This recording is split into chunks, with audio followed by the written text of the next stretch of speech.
नमस्कार। शाम के 6 बज गए हैं, वक्त हो चुका है लोकतंत्र का। आप देख रहे हैं टाइम्स ऑन भारत। मैं हूं आपके साथ अंकित त्यागी।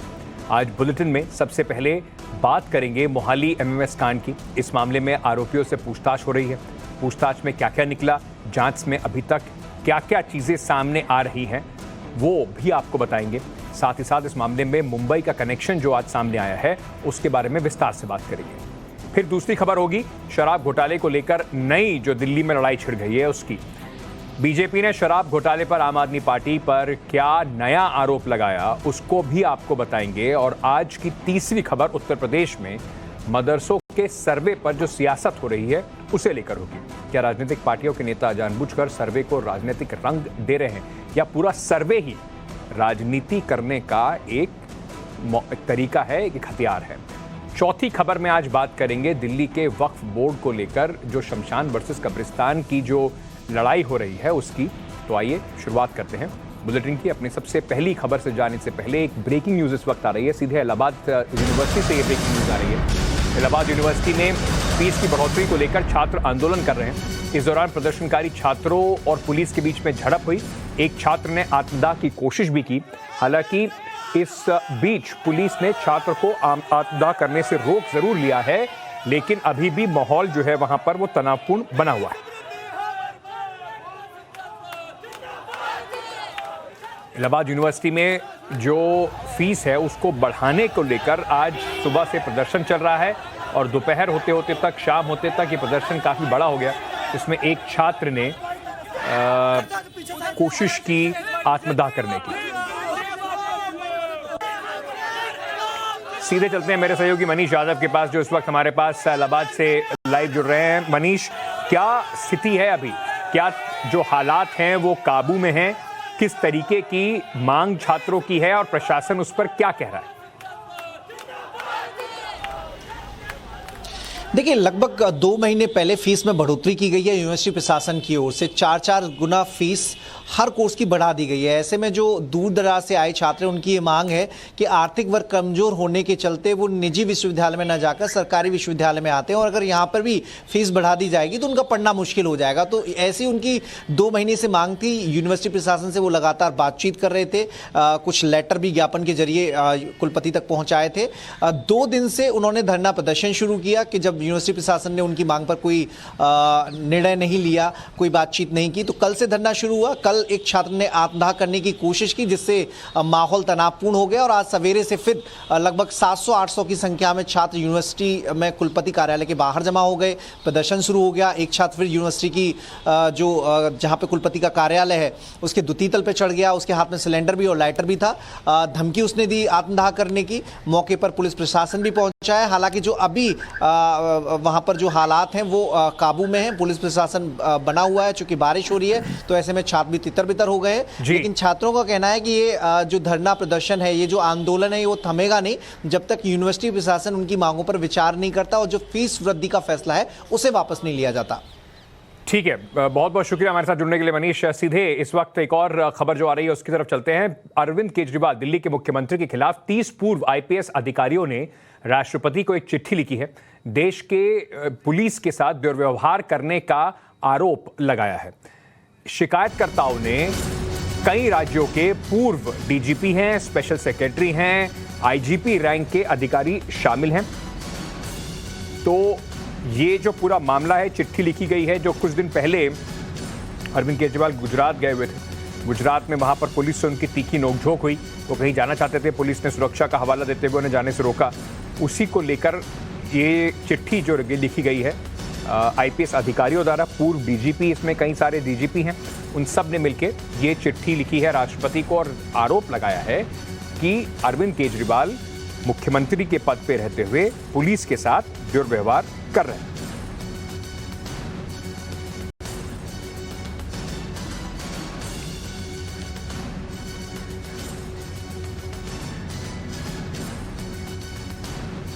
तो ये इस वक्त की खबर आ रही है कि चिट्ठी लिखी गई है। अब देखना होगा कि किस तरीके का जवाब मिलता है राष्ट्रपति महोदया से उनको, और उसके बाद ये राजनीतिक रंग इसका जरूर बनेंगे।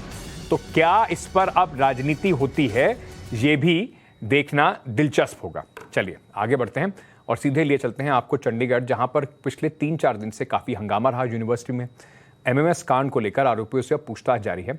जांच में क्या क्या सामने आया, क्या क्या खुलासे हो रहे हैं, इस रिपोर्ट में।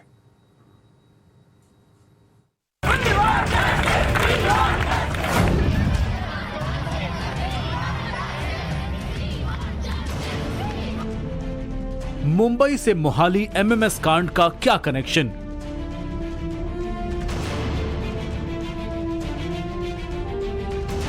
गर्ल्स हॉस्टल के एमएमएस से किसने किसने कमाए पैसे?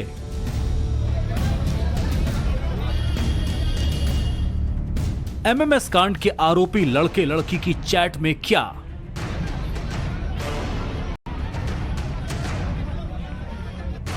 क्या लड़की को ब्लैकमेल कर मास्टरमाइंड ने हासिल किया MMS?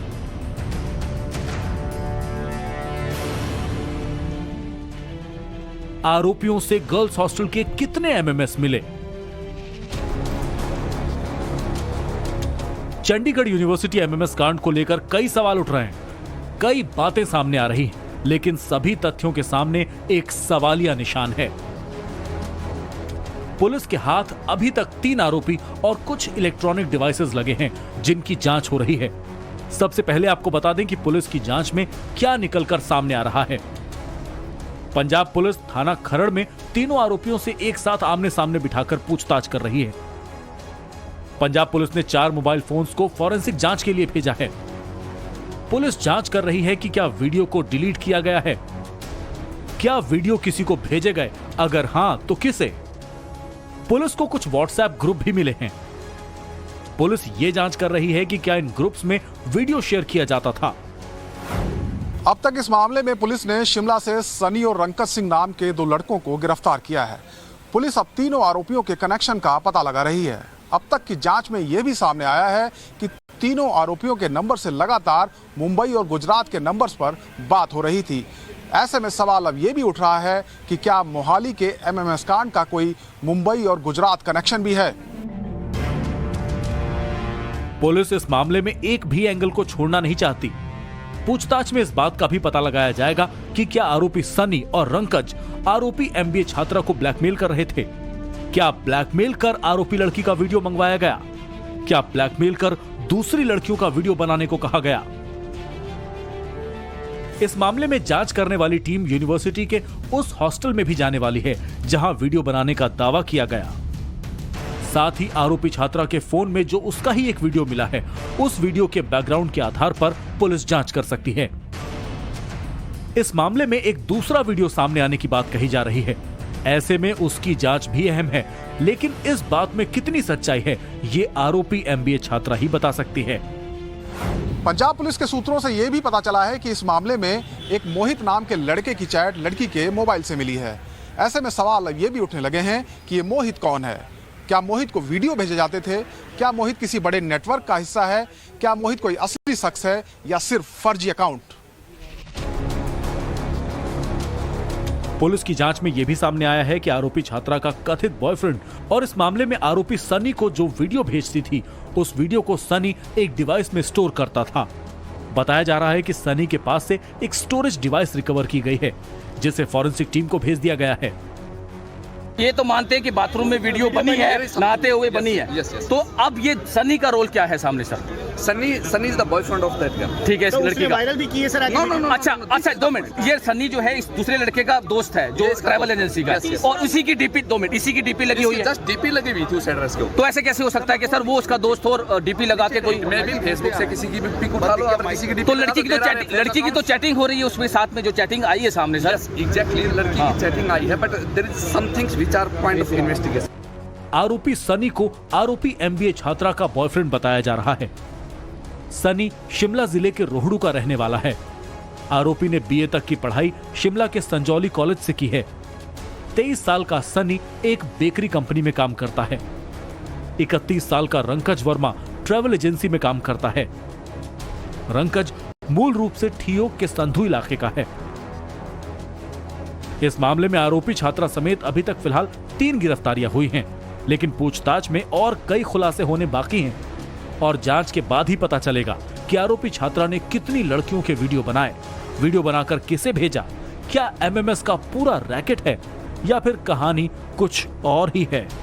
Manoj Kumar, Mohali, times Now Navbharat.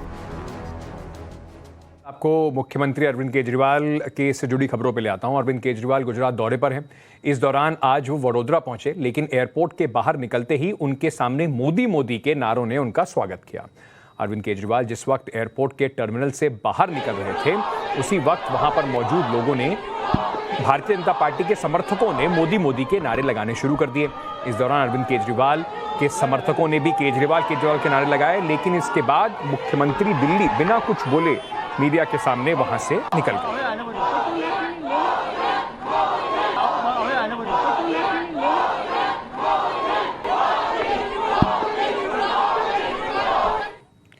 अब गुजरात विधानसभा चुनावों से पहले राज्य की राजनीति गरमाई हुई है। सभी दलों के नेता लगातार राज्य के दौरे कर रहे हैं। आज का दिन गुजरात के लिए काफी अहम रहा। दिल्ली के मुख्यमंत्री अरविंद केजरीवाल ने वडोदरा में टाउन हॉल को संबोधित किया। बीजेपी के राष्ट्रीय अध्यक्ष जेपी नड्डा भी 2 दिन के गुजरात दौरे पर पहुंचे। गांधीनगर के पास बीजेपी के किसान मोर्चा के कार्यक्रम में ई बाइक को हरी झंडी दिखाकर वहां पर उन्होंने रैली की। बता दें कि इसी साल नवंबर-दिसंबर में गुजरात विधानसभा के चुनाव होने वाले हैं।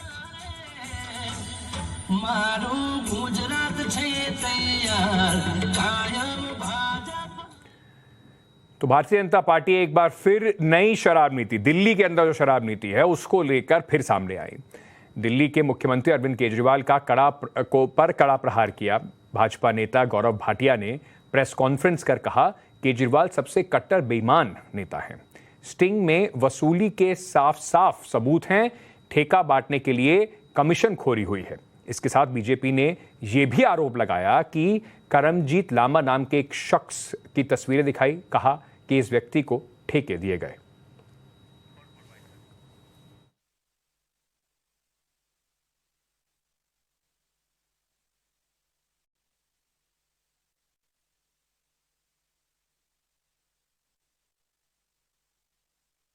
पहला स्टिंग ऑपरेशन जो भारतीय जनता पार्टी ने आपके समक्ष रखा था, उससे स्पष्ट हो गया था किस तरह से वसूली की जा रही है।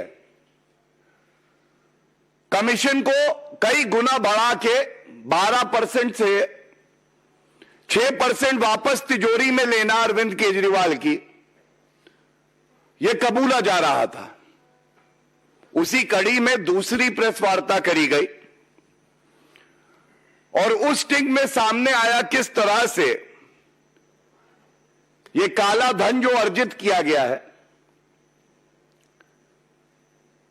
100 करोड़ रुपए इंडो स्पिरिट नामक एक कंपनी है और तमाम और ऐसी कंपनी और ठेकेदार हैं जो अरविंद केजरीवाल के करीबी हैं, वो अरविंद केजरीवाल को वापस देते हैं। जनता को लूटा जाता है। और आज इस प्रेस वार्ता में जो तथ्य और प्रमाण हम रखेंगे, यह अरविंद केजरीवाल के ताबूत में जो भ्रष्टाचारी ताबूत है, आखिरी कील होगी। तो बीजेपी के आरोपों पर दिल्ली के मुख्यमंत्री अरविंद केजरीवाल ने कैसे उन्हें आड़े हाथों लिया, यह भी आपको सुनवाते हैं। बीजेपी के ऊपर बहुत दया आती है। उनसे निकम्मी पार्टी मैंने अपनी जिंदगी में नहीं देखी। सीबीआई उनके पास है, ईडी उनके पास है, इनकम टैक्स उनके पास है, पुलिस उनके पास है। उसके बावजूद वो रोज प्रेस कॉन्फ्रेंस करके कुछ इसने ये कर दिया, उसने वो कर दिया, उसने। जिंदगी में कभी केंद्र में हमारी सरकार बनी तो हम दोषियों को जेल भेजेंगे, प्रेस कॉन्फ्रेंस नहीं करेंगे। चलिए आगे बढ़ते हैं और उत्तर प्रदेश में मदरसों को लेकर जो सर्वे हो रहा है, उसके ऊपर जो लड़ाई चल रही है उसकी बात करते हैं। अब एक और नेता ने विवादित बयान दिया है, मदरसा सर्वे को साजिश करार दिया है। वहीं सर्वे पर मौलाना वर्सेस मौलाना की लड़ाई भी शुरू हो गई है।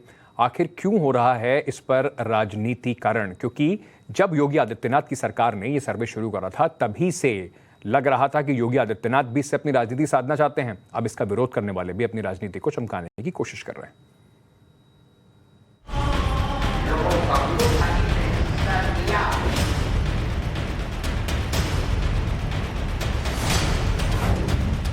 मदरसा बना सियासत का ठिकाना, सर्वे पर मौलाना वर्सेस मौलाना। उनकी नियत मुसलमानों को खौफजदा करना, सर्वे करना उनका हक है। सर्वे से आफत या प्योर सियासत, क्यों कर रहे सर्वे की मुखालफत? बड़ी ऑर्डर जारी कर दीजिए, वही करना चाह रहे आप। ये सर्वे नहीं है बल्कि एक छोटा एनआरसी है। यहाँ भी मदरसा बना हुआ है जी, तो वहाँ तोड़ने की जरूरत नहीं है। गवर्नमेंट उनकी हिफाजत करे, उनको चलवाए। सरकार ने साफ कर दिया अपना प्लान, खौफ क्यों फैला रहे हो भाईजान? उत्तर प्रदेश में मदरसों का सर्वे जारी है। सरकार ने सर्वे को लेकर अपना रुख साफ कर दिया है, लेकिन बावजूद इसके इस पर सियासत थमने का नाम नहीं ले रही है।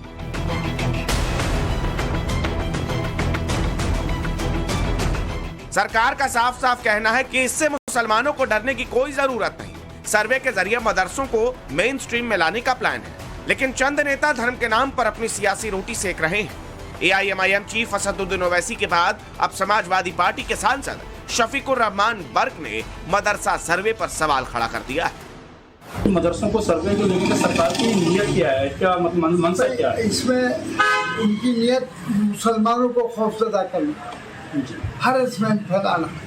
अब हमें मुसलमानों की तालीम भी पसंद नहीं। तो तालीम तो सारे मुल्क के हर बिरादरी, कोई किसी कौम बिरादरी किसी मजहब का हो, तालीम सबके लिए होनी चाहिए और बराबर होनी चाहिए, क्योंकि जब ही मुल्क आगे बढ़ेगा। समाजवादी पार्टी के सांसद शफीकुर रहमान बर्क के हिसाब से मुसलमानों को डराया जा रहा है, लेकिन मदरसों को लेकर सरकार का जो प्लान है उससे डर की कोई बात नहीं दिखती। तो क्या ऐसे में मान लिया जाए कि बर्क अपने बयानों से समाज में डर पैदा कर रहे हैं? एक तरफ बर्क का बयान है तो वहीं दूसरी तरफ जमीयत उलेमा-ए हिंद के अध्यक्ष मौलाना अरशद मदनी का, जिन्होंने सरकार के इस फैसले का समर्थन किया है। लेकिन इधर भी मौलाना वर्सेस मौलाना की लड़ाई हो गई है। यूपी के कई मौलाना अब मदनी के खिलाफ ही खड़े हो गए हैं। सर्वे करना उनका हक है। अगर कोई सर्वे के लिए आता है उसके साथ मुकम्मल ताउन करना चाहिए, मदद करनी चाहिए और उसका जवाब देना चाहिए।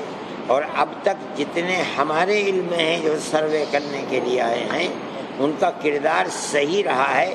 किसी जगह से कोई गड़बड़ी की खबर नहीं है हमारे पास, इसलिए हम तो उनका स्वागत करते हैं, उन्हें करने में कोई हर्ज नहीं है। देखिए, मदनी जी हमारे कमांडर हैं, हमारे उलमा इकराम हैं। उन्होंने कहा उनकी अपनी निजी राय हो सकती है, लिहाजा मदरसे की जो बात है, जो योगी सरकार कर रही है सर्वे, वो कहाँ का सर्वे करना चाहते हैं? क्या हिंदुस्तान के अंदर क्या ऐसी उठक पटक हो गई? मदरसों से क्या आपत्ति है, उसका तो जवाब दें। मदरसों के अंदर अल्लाह का कुरान पढ़ाया जाता है, बच्चों को दर्स दी जाती है, तो इसमें सर्वे का कोई सवाल नहीं उठता। इसका हम खंडन करते हैं, बिल्कुल पुरजोर खंडन करते हैं। ये तो साफ है कि यूपी में मदरसों के सर्वे पर खुद मुस्लिम समुदाय दो फाड़ में है, लेकिन समर्थन और विरोध के बीच ये भी जानना जरूरी है कि आखिर सर्वे हो किस चीज का रहा है और किस आधार पर हो रहा है। यूपी में सभी गैर सरकारी मदरसों की जांच की जा रही है। इसमें देखा जा रहा है कि क्या मदरसों से जुड़े आर्थिक दस्तावेज ठीक है, मदरसों के लिए फंडिंग कहां-कहां से होती है, कहीं किसी गलत तरीके से तो पैसा नहीं आ रहा, दुश्मन देश या विदेशी फंडिंग तो नहीं मिल रही, क्या फंडिंग का इस्तेमाल सही तरीके से हो रहा है, यानी कानून के तहत ही सर्वे प्रक्रिया हो रही है। लेकिन ओवैसी को इस सर्वे में मिनी एनआरसी नजर आने लगा है। आप सर्वे क्यों करना चाह रहे हैं? आपको इससे लेना देना क्या है? क्या आप उनकी तनख्वाह दे रहे हैं? जो मदरसा बोर्ड के तहत मदरसे हैं, उनकी तनख्वाह तो आप दे नहीं रहे हैं पिछले 4 साल से। ये मदरसे प्राइवेट मदरसे हैं, अनएडेड मदरसे हैं, और आर्टिकल 30 के तहत इसको कायम किया गया है। तो स्टेट गवर्नमेंट क्यों सर्वे करा रही है? आपको लेना देना क्या है? अब आप एक ऑर्डर जारी कर दीजिए ना कि अब आप मुसलमान मत रहिए, आप कुरान मत पढ़िए, नमाज मत पढ़िए, ऑर्डर जारी कर दीजिए, वही करना चाह रहे आप। ये सर्वे नहीं है बल्कि एक छोटा एनआरसी है। ये हैदराबाद वाले भाईजान को यूपी के मदरसों के सर्वे में कुछ अलग दिखाई दे रहा है। अब सवाल यह है कि कहीं ओवैसी के लिए मदरसा सर्वे महज राजनीति करने का एक मौका भर तो नहीं, क्योंकि सरकार मदरसों को मान्यता देने की नीयत से सर्वे कर रही है। शर्त पूरी करने वाले मदरसों को मान्यता दी जाएगी, सभी मदरसों का सरकारी रिकॉर्ड बनेगा। शर्तें पूरी नहीं करने वाले मदरसों को बंद किया जाएगा और गड़बड़ी मिली तो कानून के तहत कार्रवाई भी की जाएगी। यानी ये तो साफ है कि जो मदरसे सही तरीके से चल रहे हैं उन्हें सर्वे से डरने की कोई जरूरत नहीं है। बस डर उन सियासी दलों को है जिनकी राजनीति ही मुसलमानों को डराने पर जिंदा है। ऐसे में सवाल उठता है कि सर्वे पर सियासी कुतर्क क्यों किए जा रहे हैं? क्या डर दिखाकर राजनीति की जा रही है? Bureau report, Times Now, Navbharat. Uttar Pradesh विधानसभा के शीतकालीन सत्र के दौरान मुख्यमंत्री योगी आदित्यनाथ और पूर्व मुख्यमंत्री अखिलेश यादव के बीच जबरदस्त बहस हुई। अखिलेश यादव ने कस्टोडियल डेथ और अस्पतालों की दुर्व्यवस्था का मुद्दा उठाया तो मुख्यमंत्री योगी आदित्यनाथ ने नेता प्रतिपक्ष को प्रदेश को गुमराह न करने की सलाह दी। मुख्यमंत्री योगी आदित्यनाथ के बयान पर असहमति जताते हुए सपा ने सदन से वॉकआउट कर दिया। समाज के हरेक तबके को उपलब्ध करवाने का कार्य कर रही है। नेता प्रतिपक्ष पूर्व मुख्यमंत्री रह चुके हैं और प्रतिपक्ष के सबसे बड़े दल के नेता भी हैं। मैं उनसे आग्रह करूंगा कि उनको सदन में सच बोलने की आदत डालनी चाहिए। मैंने कल भी कहा था, समाजवादी और सच नदी के दो कोने होते हैं, ये कभी एक साथ नहीं चलते हैं। और मुझे लगता है उनको इस सत्य को स्वीकार करना चाहिए कि जो कुछ भी विकृति थी, ये तो विरासत से जो हमें प्राप्त हुई थी, उसी विकृति को हम सुधार रहे हैं। उसी विकृति को ठीक करते हुए उसको और बेहतर करने का प्रयास किया जा रहा है। वक्त हो चुका है छोटे से ब्रेक का। ब्रेक के बाद आपको स्पेशल रिपोर्ट में दिखाएंगे बीजेपी और आम आदमी पार्टी की लड़ाई कहां से कहां पहुंच गई है दिल्ली में। Welcome back. दिल्ली में बीजेपी और आम आदमी पार्टी की सियासी लड़ाई कैसे शमशान और कब्रिस्तान पर आ गई है। पहले वक्फ में गड़बड़ी का मुद्दा गरमाया और अब एक दूसरे पर शमशान और कब्रिस्तान के नाम पर जमीन कब्जाने के आरोप लगाए जा रहे हैं। बीजेपी इसे लैंड जिहाद का नाम दे रही है तो आम आदमी पार्टी झूठ की इंतहा बता रही है। दिल्ली ही नहीं, उत्तराखंड से लेकर जम्मू कश्मीर तक वक्फ के कथित जमीन कब्जे की लेटेस्ट कहानी क्या है, ग्राउंड जीरो से हमारी एक एक्सक्लूसिव रिपोर्ट में देखिए और समझिए।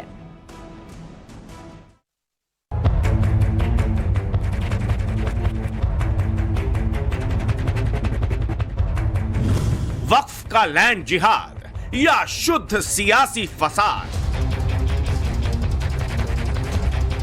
बीजेपी आपकी लड़ाई कहां से कहां तक आई? सोची समझी साजिश के तहत एक जिहाद है जिसको लैंड जिहाद के रूप में चर्चा हो रही है। न पैसा मिला, न हथियार मिला, खबरें रोज चलाई जाती हैं। बीजेपी रोज झूठे आरोप लगाती है। देश की राजधानी में भी शमशान वर्सेस कब्रिस्तान। गांव वासियों की मांग थी कि भाई ये जो बिल्डिंग इंक्रोच कर रखा है जिसने, ये बिल्डिंग डिमोलिश की जाए, वो जमीन गांव के शमशान घाट के लिए दी जाए। डीडीए के ग्रीन लैंड पे चोरी चुपके वहां पे कब्रिस्तान बनाना शुरू कर दिया। वक्फ के नाम पर जमीन कब्जे का विवाद जारी है। इस बीच दिल्ली में शमशान और कब्रिस्तान का नया फसाद खड़ा हो गया है। ये हौस खास का मॉन्यूमेंट है। आप देखिए, एएसआई जो है आर्कियोलॉजिकल सर्वे ऑफ इंडिया, भारतीय पुरातत्विक विभाग, वो इसकी रखवाली करती है। और इसी मॉन्यूमेंट से जस्ट सटे हुए एक और तस्वीर हम दिखाते हैं, जो कदीमा मुस्लिम कब्रिस्तान। ये बोर्ड देखिए, ये हौज खास गांव का ये बोर्ड आपको दिखेगा, ये कदीमा मुस्लिम कब्रिस्तान है। तो इसी कब्रिस्तान को लेकर दिल्ली के हौज खास गांव में हंगामा बरपा है। वजह है बीजेपी के पूर्व निगम पार्षद शैलेंद्र सिंह मोंटी की वो शिकायत, जिसमें उन्होंने मौजूदा विधायक की शह पर दिल्ली विकास प्राधिकरण यानी डीडीए के फॉरेस्ट रिजर्व में नया कब्रिस्तान बनाने का आरोप लगाया है। 10 तारीख को हमें पता लगा कि कुछ लोगों ने आके, जो डीडीए का रिजर्व फॉरेस्ट है, वहां पर बाहर के कुछ लोग आए, उन्होंने एक बॉडी वहां दफना दी। तो स्थानीय लोगों ने मुझे जो वो भेजा है, तो उसके बाद हमें पता लगा है कि कुछ महीने पहले यहाँ पर सोमनाथ भारती द्वारा एक बोर्ड भी लगाया गया और उस बोर्ड के बाद हम लोग एक्शन में आए कि अरे भैया ये क्या हो रहा है। सोमनाथ भारती जो डीडीए बोर्ड मेंबर भी हैं, उनकी तरफ से इन लोकल उनके एक दो यहाँ खास चहेते उनके लोग हैं, उनके कहने से उनके घर में ही मीटिंग करते हैं डीडीए वालों को बुलाकर, और उनकी डिमांड है कि ये नई जगह कब्रिस्तान को अलॉट कर दी जाए और इसी में से बीच में से रास्ता आरकेपुरम दे दिया जाए। बीजेपी नेता के इस वार पर आम आदमी पार्टी के विधायक सोमनाथ भारती ने करारा पलटवार भी किया। उन्होंने क्या कहा आपको आगे दिखाएंगे, लेकिन उससे पहले बीजेपी नेता शैलेंद्र सिंह के हाथ में मौजूद कुछ तस्वीरें देखिए, जिनके बिना पर वो डीडीए की जमीन पर साजिशन कब्जे के आरोप लगा रहे हैं। बीजेपी नेता का दावा है कि इस जमीन पर इसी महीने अचानक शव दफनाने का सिलसिला शुरू हो गया। कब्रिस्तान का बोर्ड लगा दिया गया। बोर्ड पर सोमनाथ भारती का नाम भी था, लेकिन विवाद बढ़ा तो विधायक के नाम को मिटा दिया गया। उनका आरोप यह भी है कि पास में ही पुराना कब्रिस्तान भी है जिस पर चंद लोगों का कब्जा है। बीजेपी नेता के आरोपों की जांच के लिए डीडीए की टीम भी मौके पर पहुंच गई, लेकिन इन आरोपों पर सोमनाथ भारती ने क्या कहा उसे भी सुन लीजिए। डीडीए की मिलीभगत, डीडीए का हेड कौन? माननीय एलजी। तो मैं जानना चाहता हूं, क्योंकि मैं हर मुद्दे हर मीटिंग में, अथॉरिटी मीटिंग में मुद्दा उठा रहा हूं। गांव वासियों की मांग थी कि भाई ये जो बिल्डिंग इंक्रोच कर रखा है जिसने, ये बिल्डिंग डिमोलिश की जाए, वो जमीन गांव के शमशान घाट के लिए दी जाए। कब्रिस्तान का मुद्दा तो है ही नहीं वहां। नहीं, लेकिन वो तो मुद्दा ही नहीं है। कौन सा आरोप? ये तो बकवास है। मेन मुद्दा तो यह है कि जो सोमनाथ भारती ने शमशान घाट की मांग की, उस बिल्डिंग के नीचे जो बिल्डिंग इंक्रोच कर रखा है, मांग तो वो मेन है, उससे ध्यान भटकाने के लिए इन्होंने किया ही। सोमनाथ भारती ने बीजेपी नेता पर जमीन कब्जा करने और उस पर अवैध तरीके से होटल बनाकर मोटी कमाई करने के सबूत भी दिखाए। तो बीजेपी का आरोप है कि डीडीए के फॉरेस्ट रिजर्व में डियर पार्क की जमीन पर कब्जे की कोशिश हो रही है, जबकि आम आदमी पार्टी ने बीजेपी नेता पर रोज गार्डन की जमीन पर कब्जा कर होटल बनाने का आरोप लगाया है। बीजेपी का दावा है कि आम आदमी पार्टी के समर्थकों ने पुराने कब्रिस्तान पर कब्जा कर लिया है, जिस पर विधायक चुप है, जबकि आम आदमी पार्टी विधायक सोमनाथ भारती भी मांग कर रहे हैं कि बीजेपी नेता के कब्जे से सरकारी जमीन को छुड़ाकर वहां शमशान बनाया जाए। बीजेपी ने सोमनाथ भारती की शिकायत डीडीए और एलजी से की है, तो सोमनाथ भारती ने बीजेपी नेता के अवैध होटल की शिकायत पहले से एलजी और डीडीए के पास मौजूद होने का दावा कर दिया है। बीजेपी का आरोप है कि वोट बैंक के लिए नया कब्रिस्तान बनाने की कोशिश हो रही है, तो आम आदमी पार्टी इस आरोप को ध्यान भटकाने की कवायद करार दे रही है। दोनों पक्षों के अपने अपने दावे हैं, लेकिन हौज खास गांव के लोगों का क्या कहना है ये जानना भी जरूरी है। हमने इसे लेकर दोनों पक्षों से बात की। एक पक्ष ने जंगल की जमीन पर अचानक नया कब्रिस्तान बनाने का दावा किया, तो दूसरे पक्ष ने इसे सैकड़ों साल पुराना कब्रिस्तान बता दिया। बहुत सालों से यहाँ पर हम लोग वॉक करते हैं। अभी कुछ दिन पहले वहाँ पर देखा कि अचानक एक बोर्ड लगा हुआ था कब्रिस्तान का, और ये हज़ारों लोग यहाँ पर सुबह और शाम वॉक करने के लिए आते हैं। अचानक से पार्क के अंदर, मॉन्यूमेंट के अंदर, उसके आसपास के अंदर कब्रिस्तान का बोर्ड लग जाना, वो हमारे को बड़ा हैरान करने वाला था। मैं इस गांव, हौज खास गांव का मूल निवासी रहने वाला, मेरे फोर फादर्स यहाँ 500-700 साल से यहीं के रहने वाले हैं। ये जो आसपास आप सब जंगल और ये देख रहे हैं, ये हमारी खेती होती थी, और हमारे यहाँ पे 8 बीघा 1 बीघे के कब्रिस्तान जो थे यहाँ अलॉटेड हैं शुरू से 500-700 साल से, और तब से ही हमारे यहाँ ये कब्रिस्तान बने हुए हैं। और आप देखिए, ये मेरे फोर फादर्स की कब्रें हैं, जो हमारे परदादा या वो हुआ करते थे, ये उनकी हैं। आगे चलेंगे तो आप मेरे दादा की कब्र मिलेगी, मेरी दादी की कब्र मिलेगी, और ये हमारे पुराने कब्रिस्तान हैं। इसके बारे में मतलब कुछ दो राय है ही नहीं। सच क्या है ये जांच में ही पता चलेगा। फिलहाल मामला तूल न पकड़े, माहौल खराब न हो, ऐसे में दिल्ली पुलिस के अधिकारी और जवान मौके पर मौजूद हैं। इस दौरान स्थानीय लोगों और पुलिस में बहस भी हो गई। वो ठीक है यार, हम पटवारी नहीं है, पटवारी ठीक है, ये पुलिस अफसर ठीक है।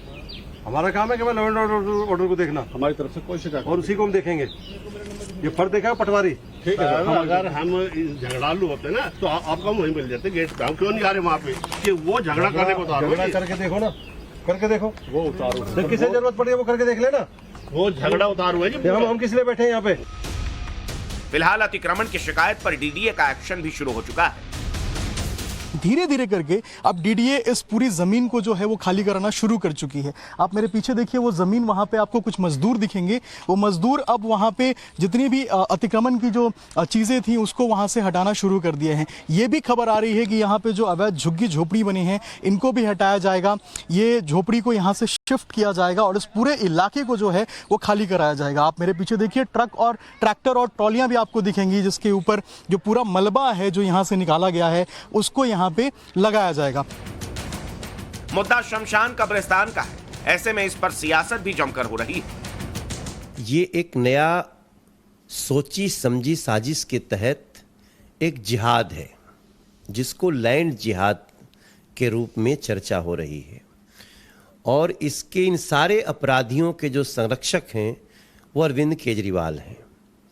कहते तो हैं वो कि हम कट्टर ईमानदार हैं, लेकिन ऐसी घटनाओं पे जहां एक मुस्लिम कम्युनिटी के स्कूल को तोड़ करके कटरा बना दिया गया, बिल्डिंग बना दिया गया, और वो ग्रीन लैंड पे, डीडीए के ग्रीन लैंड पे चोरी चुपके वहां पे कब्रिस्तान बनाना शुरू कर दिया। मैं कह रहा हूँ जितने भी तरह का मामला आया है उसकी जांच एसीबी कर रही है, उसको जांच करने दीजिए, पूरा सच सामने आएगा। हमने तो जो वीडियो जारी किया एसीबी का, उसमें तो एसीबी कह रही है कुछ मिला नहीं भगवंत मान के यहाँ, न पैसा मिला न हथियार मिला। खबरें रोज चलाई जाती हैं, बीजेपी रोज झूठे आरोप लगाती है। तो ऑपरेशन लोटस को जो दिल्ली में ऑपरेशन बोगस किया है आम आदमी पार्टी ने, उसके कारण बौखलाहट में जो कुछ भी वो करना चाह रहे हैं करें, उसमें हमें कुछ नहीं कहना। बीजेपी की हालत ये हो गई है कब क्या बोलते हैं, कब क्या आरोप लगाते हैं। इसलिए मैं कह रहा हूं कि जांच में तो हम लोग सहयोग कर ही रहे हैं, जांच से तो हम लोग भाग नहीं रहे हैं। तो जो एसीबी जांच कर रही है पूरे मामले की, उसको जांच करने दीजिए, पूरा सच सामने आएगा। दिल्ली में ही वक्फ बोर्ड में गड़बड़ियों के आरोप में आम आदमी पार्टी के विधायक अमानतुल्लाह खान गिरफ्तार तक हो चुके हैं। इस बीच उनके खिलाफ एक और मामला सामने आया है। आरोपों के मुताबिक फतेहपुर मस्जिद में जिस जगह पर कभी प्राइमरी स्कूल था, वहां अब 11 दुकानें खुल चुकी हैं। बताया जा रहा है कि वक्फ बोर्ड के कहने पर स्कूल को तोड़कर दुकानें बना दी गई। दुकानों को 10 साल के लिए 25 से 30 लाख रुपए की लीज पर दे दिया गया। एक वक्त के अंदर उस स्कूल को बंद कर दिया गया, पिछले चेयरमैन के दौर के अंदर। इसके बाद जब ये अमानत साहब आए तो इन्होंने उसको सील कर दिया, उसका सामान सब बाहर निकाल के फेंक दिया, जो वहाँ का स्टाफ मैनेजर था। तो कुछ दिन तक तो वो सील होता गया। इसके बाद अचानक उन्होंने सील खोली और उसके अंदर मार्केट बना दी, और आज वो मार्केट है, मार्केट के तौर पर पूरी तैयार है, मार्केट बनी हुई है वो। इन आरोपों की सच्चाई जानने के लिए हमने फतेहपुर मस्जिद के आसपास रहने वाले लोगों से बात की, तो सीक्रेट कैमरे पर उन्होंने क्या बताया, आप वो सुन लीजिए। ये दुकानें जो बनी है वो नहीं बनी, अच्छा, प्राइमरी स्कूल को तोड़कर भी दुकानें बनाई। प्राइमरी स्कूल कुछ दिनों से बंद था, फिर जो है वक्फ बोर्ड ने इसमें सील लगा दी, कब्जा लिया इनसे। अच्छा, फिर बोर्ड लगा दिया कि हम स्कूल खोलेंगे, दिल्ली वक्फ पब्लिक स्कूल का बोर्ड लगा दिया। और ये उन्होंने जनता को बेवकूफ बनाने का लगाया, Delhi Waqf public school board लगा दिया, 2 साल तक बोर्ड लगा दिया। चाहे हौज खास वाला मसला हो या फिर अमानतुल्लाह खान की गिरफ्तारी का मुद्दा, इसे लेकर बीजेपी और आम आदमी पार्टी तो आमने सामने है ही, अब कांग्रेस ने भी दिल्ली सरकार पर निशाना साधा है। दुख इस बात का है 2019 में हमने तत्कालीन एलजी महोदय को, कांग्रेस की एक बहुत हाई डेलीगेशन ने ये सारी इन्फॉर्मेशन प्रोवाइड करी थी। केवल वक्फ बोर्ड की ज़मीन के साथ साथ जो 33 लोगों की नियुक्ति हुई थी उस पर भी हमने सवाल उठाए थे। मैं उदाहरण के तौर से बताना चाहता हूँ, 26 फरवरी 2019 को एक अखबार में एडवर्टीजमेंट निकलती है वक्फ बोर्ड की नियुक्ति के लिए, और 2 दिन बाद इंटरव्यू हो जाती है, और जिन लोगों को लिया जाता है वो सारे के सारे वो लोग हैं जो अमानतुल्लाह खान और आम आदमी पार्टी से जुड़े हुए हैं। ये क्या एजुकेशन मॉडल की जिन बच्चों के लिए स्कूल की जमीन थी वहां पे आपने दुकानें बना के अपने कार्यकर्ताओं को ही दे दी, ताकि बच्चा पढ़ेगा नहीं, आपका कार्यकर्ता पैसा कमाएगा। देश के कई राज्यों में वक्फ बोर्ड की जमीन पर घपले की खबरें सामने आ चुकी हैं। उत्तराखंड की राजधानी देहरादून से भी वक्फ बोर्ड की मनमानी का एक और मामला सामने आया है। ये शशिकांत जैन है, जिन्होंने साल 2012 में अपनी गाढ़ी कमाई से एक दुकान खरीदी, लेकिन वक्फ बोर्ड ने इस पर दावा कर उनकी रजिस्ट्री तक रद्द करवा दी। डिस्ट्रिक्ट मजिस्ट्रेट के साथ इन्होंने मेरी रजिस्ट्री कैंसिल करा दी, जिसपे सिविल कोर्ट ने क्या कहते हैं स्टे ऑर्डर दे रखा है। मैं दर दर की ठोकर खा रहा हूँ। 2012 से सिविल कोर्ट का सहारा से सारा काम हो रहा है। सिविल कोर्ट ने हमारे को बचा रखा है, नहीं तो वक्फ बोर्ड तो अपने केस लड़ने में पूरे वो तैयार बैठे हुए हैं। इससे पहले भी देहरादून के कई लोग वक्फ बोर्ड पर ऐसे आरोप लगा चुके हैं। ऐसे में अब उत्तराखंड वक्फ बोर्ड के चेयरमैन शादाब शम्स ने पीड़ितों को इंसाफ दिलाने का भरोसा दिया है। सही कौन है, गलत कौन है, हमने कहा सही को छेड़ेंगे नहीं, कहीं उसको अन्याय हो रहा होगा उसका समर्थन करेंगे, और जो बदमाश होगा, जो फर्जी कागज बनवा के लेके आएगा, जो प्रॉपर्टी वक्फ बोर्ड की प्रॉपर्टी को अपना क्लेम करेगा, उसे छोड़ेंगे नहीं, उसके खिलाफ सख्त कार्रवाई करेंगे। ये अब पूरे देश को पता चल चुका है कि रक्षा और रेलवे के बाद वक्फ के पास ही सबसे ज्यादा प्रॉपर्टी है। वक्फ बोर्ड को 1995 के एक्ट से ऐसा कवच मिला कि वो जिस जमीन पर चाहे कब्जा कर ले। वक्फ एक्ट 1995 के सेक्शन 40 के मुताबिक अगर वक्फ बोर्ड को लगता है कि कोई संपत्ति उसकी है तो वो उसकी जांच कर सकता है, और अगर बोर्ड ये मान ले कि यह संपत्ति उसकी है तो वो संपत्ति को वक्फ की संपत्ति घोषित कर सकता है। जबकि सेक्शन 54 के मुताबिक वक्फ बोर्ड सिर्फ किसी संपत्ति को वक्फ संपत्ति ही घोषित नहीं कर सकता, बल्कि वो उस संपत्ति पर इंक्रोचमेंट को हटाने के लिए डीएम को भी कह सकता है डीएम को ऐसी संपत्ति को खाली करवाना होगा। इस कानून से मिले बेहिसाब अधिकार का आलम यह है कि एलओसी से सटे जम्मू कश्मीर के पुंछ शहर का करीब करीब आधा इलाका वक्फ की संपत्ति घोषित हो चुकी है। ये गलत तरीके से स्टेट लैंड को वक्फ की प्रॉपर्टी डिक्लेयर कर दिया गया है, लेकिन उसके बावजूद भी सरकार के हाथ बंधे हैं। ना वो इस नोटिफिकेशन को स्वयं विड्रॉ कर रही है, ना ही कोर्ट में हमारी मदद कर रही है, इनफैक्ट विरोध ही कर रही है और डेडलॉक क्रिएट करके रखा है जवाब ना फाइल करके, जिसके पीछे की सोच ये है कि जवाब फाइल करेंगे जमीनें वापस हो जाएंगी। अगर ये नोटिफिकेशन खारिज हो जाएगा कोर्ट के माध्यम से तो मुसलमान नाराज हो जाएगा।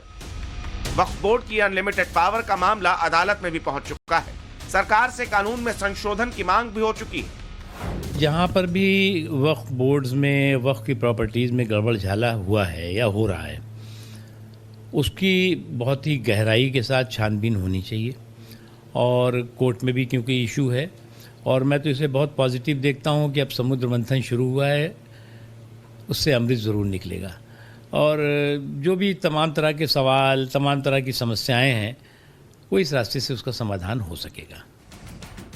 यूपी में तो वक्फ घोटाले की सीबीआई जांच तक जारी है। ऐसे में अब दरकार न सिर्फ पूरे देश में वक्फ बोर्ड की बेशुमार संपत्ति की गहराई से तफ्तीश करने की है, बल्कि वक्फ एक्ट 1995 के एक एक सेक्शन की समीक्षा भी उतनी ही जरूरी है। दिल्ली से अभिषेक राज के साथ ब्यूरो रिपोर्ट, टाइम्स नाउ, नव भारत।